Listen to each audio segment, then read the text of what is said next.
केशव व्यामिश्रेणेव वाक्येन बुद्धिं मोहयसीव मे तदेकं वद निश्चित्य येन श्रेयोऽहमाप्नुयाम्। श्रीभगवानुवाच लोकेऽस्मिन् द्विविधा निष्ठा पुरा प्रोक्ता मया नघ ज्ञानयोगेन सांख्यानां कर्मयोगेन योगिनां न कर्मणामनारम्भान् नैष्कर्म्यं पुरुषोऽश्नुते न च सन्न्यसनादेव सिद्धिं समधिगच्छति न हि कश्चित् क्षणमपि जातु तिष्ठत्य कर्मकृत् कारते वशः कर्म सर्वः प्रकृतिजैर्गुणैः। कर्म योग का अर्थ है कर्म के साथ ईश्वर से जुड़ना। ईश्वर परायण होते हुए कर्म कैसे करना चाहिए, यह फल की इच्छा के बिना कर्म कैसे करना चाहिए, यह सब हमें यह अध्याय बताता है। अर्जुन ने युद्ध करने से मना कर दिया और अपना गांडीव रख बैठ गया। अर्जुन श्री कृष्ण से यह प्रश्न करते हैं कि मेरी बुद्धि शोकाकुल अवस्था में है, आपकी शरण में आया हूँ, आप मेरी बुद्धि सुलझा रहे हैं या उलझन बढ़ा रहे हैं। यदि आप ज्ञान को कर्म की अपेक्षा श्रेष्ठ मानते हैं तो मुझे इस कर्म बंधन के चक्रव्यूह की ओर क्यों प्रेरित कर रहे हैं। अर्जुन कहते हैं कि श्रेय अर्थात कल्याणकारी मार्ग बताइए। हम डॉक्टर के पास जाकर पूछते हैं कि मेरे लिए श्रेय क्या है, उसके लिए प्रेय को त्यागना पड़ता है। यदि शुगर है और मिठाई अच्छी लगती है तो भी मीठा त्यागना पड़ता है।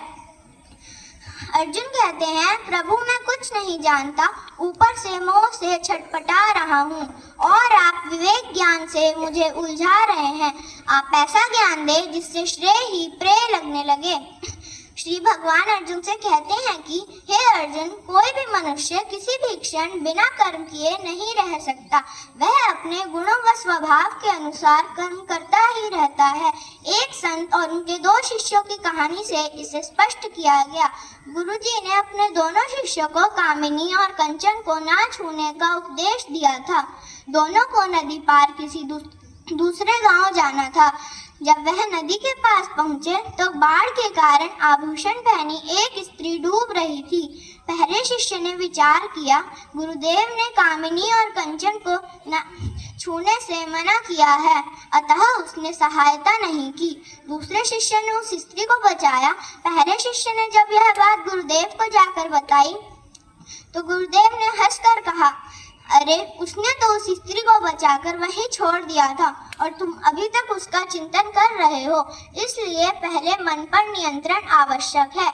ज्ञानेश्वर महाराज कहते हैं कि मन नहीं मानता तो थोड़ा कर लेने दो। मन को प्रशिक्षित करके जो अपनी इंद्रियों एवं कर्मों को नियंत्रित करता है वही कर्मयोगी कर्म करते हुए भव बंधन से मुक्त हो जाता है, वही श्रेष्ठ है। श्री भगवान अर्जुन से कहते हैं कि हे अर्जुन, तुम नियत कर्म करते रहो क्योंकि यही कर्म बंधन से मुक्ति का मार्ग है। इसलिए हे अर्जुन, आसक्ति से रहित हुआ उस परमेश्वर के निमित्त कर्म का भली प्रकार आचरण कर। योगेशं सच्चिदानंदं वासुदेवं व्रजप्रियं धर्म संस्थापकं वीरं कृष्णो वंदे जगद्गुरुं।